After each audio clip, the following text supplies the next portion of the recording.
Lily. Hey, congratulations on Monolith. Thanks so Thanks so much. much. Thanks for taking the time to watch it. I know.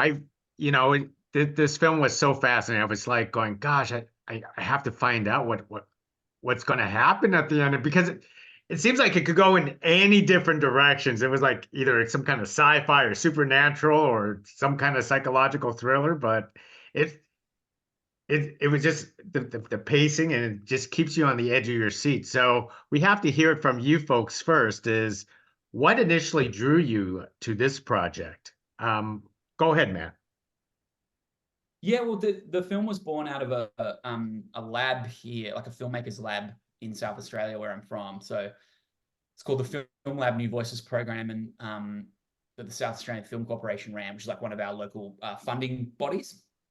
And the idea is you would go in as a team. So myself, the writer, Lucy Campbell, and the producer, Bettina Hamilton, you'd go in with like really early stage ideas. And if you got through a year of development, you'd write a script. And at the end, you would get production finance. But it was a small budget. You knew it was going to be like a small budget. So you're kind of developing an idea to fit that budget and not just to be doable in that budget, but there's almost like more interesting for it, that like that's what's going to define it, that you're going to do something that you wouldn't do on a big budget, like you'd never be able to do it. So our challenge we set ourselves really early on was like, can you do like a science fiction, like an alien invasion story, a kind of X-Files episode with one actor? Like, can you do that? And so that was where it was sort of birthed from that. We had a very sort of simple one pager, and then the three of us kind of broke the story. And then Lucy, the writer, went off and kind of came up with this kind of crazy conspiracy theory about, strange alien bricks that are appearing around the world, and built Lily's character. And yeah, it was all about like kind of birth from that one simple conceit and building upon that. Like, so thematically, narratively, character wise, if it's got one character in it, then the whole film's got to be about like, why is she the character? Like, what's so important with her? Like, why is she telling us this story? And that becomes, oh, hi, kitty cat. That becomes the whole narrative, the whole kind of the whole impetus for the story and the whole theme of the story. So yeah, we were kind of building from that genesis, and that's an exciting challenge to take on as a director. Like, how do you make that visually engaging and keep suspense, keep tension, as you say, when you've only got one person and you're hearing all these stories from around the world? But it was very freeing in many ways as well. What about for you, Lily? What as an actress, what made you want to take up this challenge for Monolith? Um, I just finished as well at the time, a couple months before that, I just finished Evil Dead. So it was the total opposite, yet kind of still harnessing, creating adrenaline, fight or flight. And it felt like a great palate cleanser. Also, when I read the script, I'm like, and then knowing the challenges and again, not fitting the film and the concept into the budget. It was like, you could just see it on the paper. You're like, oh, this is like a part of the root system. This has been birthed from that, and like honoring that. And every department then would just be challenged, including my own, even though it was only one person. Also, walking towards fear, I was absolutely terrified. Like, I loved the script. I was spooked by the script. I felt uncomfortable after reading the script. So obviously for that reason, it drew me, Lucy Campbell's writing. And after speaking with Matt and Bettina and just how it was just going to be an epic game of problem solving and trying to make this entertaining and to tell a story and to feel stripped back and vulnerable, like that was an exciting challenge. And yeah, it was a once in a lifetime for sure. It's like, because obviously it's always, you want more money and always more people and more sets and more budget. It's just like, but to just be able to strip back filmmaking like that and kind of go back to the basics for every department. So I'm sure, like for Matt, it's like now when you have the blessing of just, just a few more things, a few more people, maybe a few more voices. It's just like Another actor would be kind of cool, wouldn't it? Like two actors next time. That'd be two great. actors would be so exciting. It just is great foundation to strip it back sometimes, to cut the fat and just try to tell a story and entertain with simplicity. Matt, I like it how you just kept it simple, with one production, basically one production set and one actor.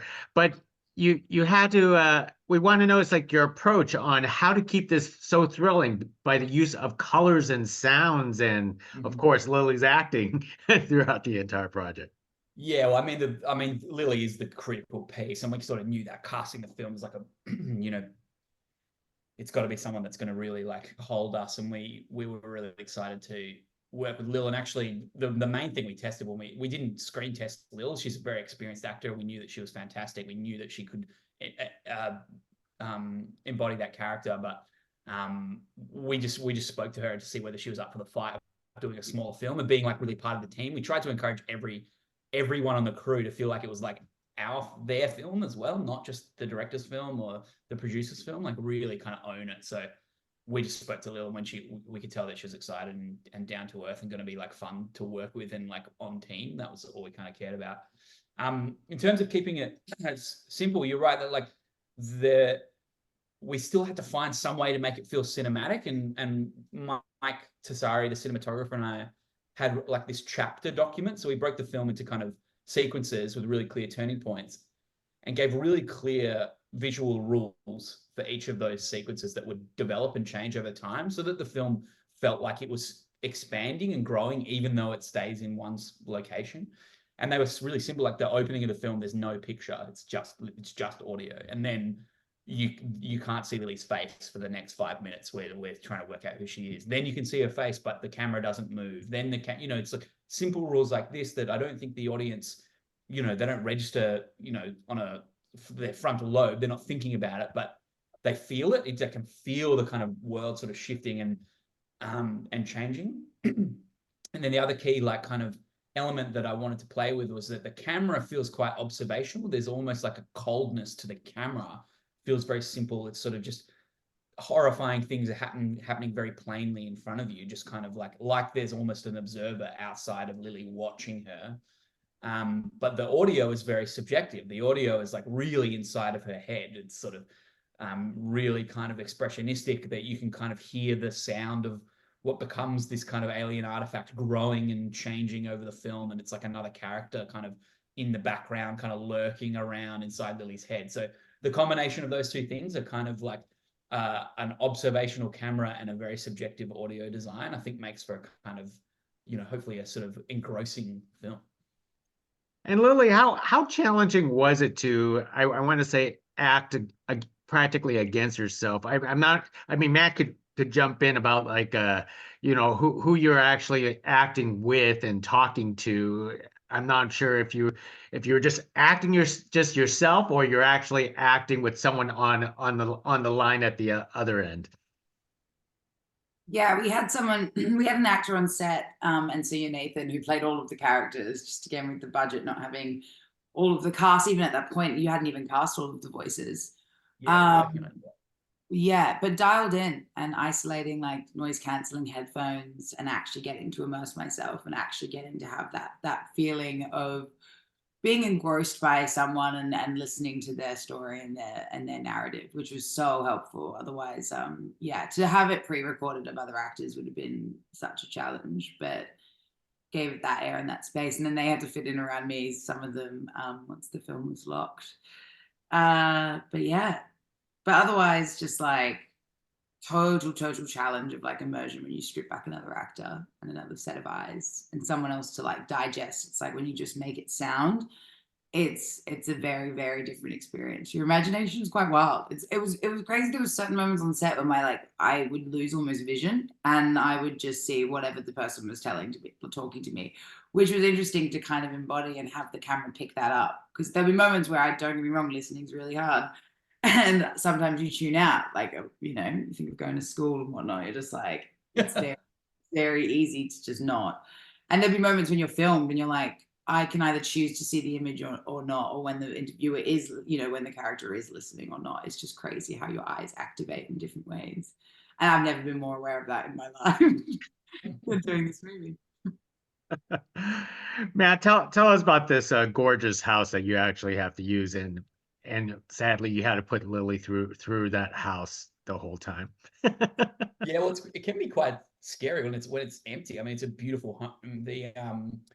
Our location manager, originally the film was set on like the coast in South Australia. We have these beautiful coastlines that have crazy ocean and these amazing cliffs, and we tried to find somewhere there, but we weren't quite finding a house. There were beautiful homes, but visually they weren't you needed a moment where she steps out of her recording studio into the rest of the house, and instantly you feel like, oh fuck, she comes from like wealth. There's like this, oh, look how beautiful this home is. Look, there's like a character to it. There's a sense of there's almost exposition told about her family and her background just in that moment, because you know she's staying at her parents' home, her family home. And we couldn't quite find a house. So I just said to the location manager, this wonderful guy, Scott McCartan, who's an incredibly charming man. He's like very good at talking his way into places. I was like, just go find like a house that's going to give us that feeling very quickly, and be really beautiful on its own. Like, don't worry about what's outside of it. As long as it's isolated, don't worry about what's outside of it. And he found a video online, like it was an architecture firm explaining the build. They were like showing off this house they'd built. And he was like, oh, that looks pretty cool. And somehow he did some like Google Maps sleuthing, worked out where he thought it would be in the Adelaide Hills, which are these beautiful hills just outside of the city, and just drove up to the front door. It's like, it's on top of a hill. It's got like the long driveway and the intercom down the bottom. He's like buzzed the intercom and was like, hey, can I talk to you about a film? And they were beautiful family that was so accommodating to us. And he just like said, hey, we're doing this film, like this is the go. And look, I think they're super proud of their home, as they should be. And I suspect that was probably part of it. It's like, oh, Don't have you're it gonna on footage. put it on a film like forever? Like that sounds great. And so like, yeah, oh man, so accommodating. They yeah, and it becomes a character in itself, obviously, and it has so much glass, so much depth, that these long hallways. It just means there's so many beautiful ways to shoot it, and so many different ways to shoot it. Because if you're in just one room, often the film won't feel like, again, that I was saying, that the visual language feels like it doesn't change. But this beautiful home, there's so much texture to it. We could just do different things in every scene, and that was really exciting. That is pretty awesome.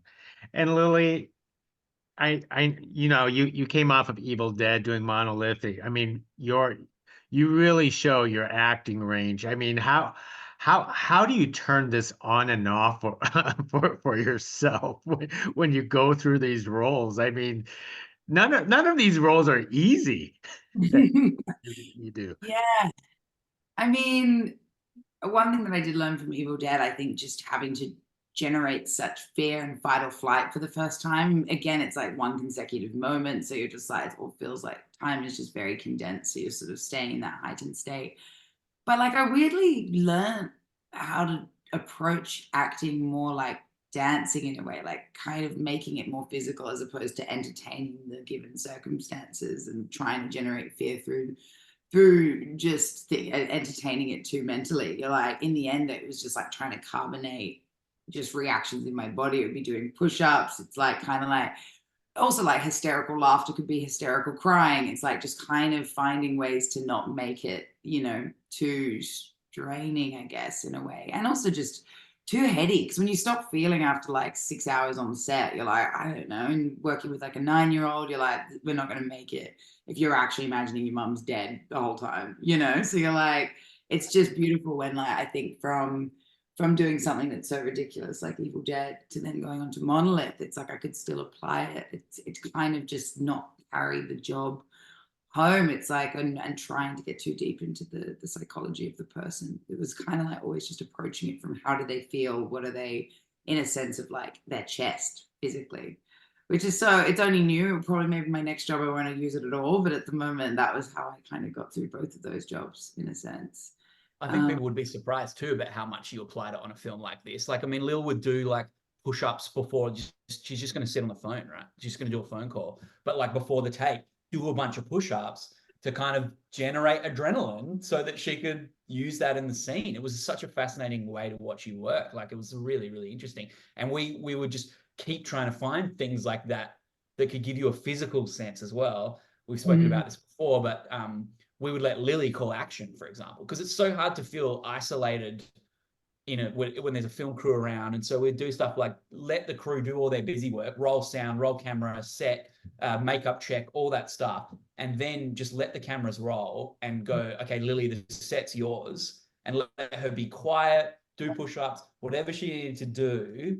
And then she'd just give a little nod when she was ready to call action. And like, yeah, it's so fun, like finding those strategies to whatever's going to help an actor to find what they need. And I was so impressed with Lil, with that, how you made everything physical. It's like a really interesting way to work. and to translate that into a film that's so internal is like really interesting. Yeah. Yeah, funny to apply.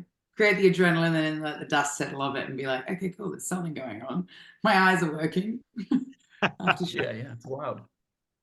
Most excellent. Well, I really do appreciate it. I learned a lot, especially that Lily has very strong upper body strength. I know it's true. Yeah, Push-ups sound impressive, don't they? I'm like, solid push-ups.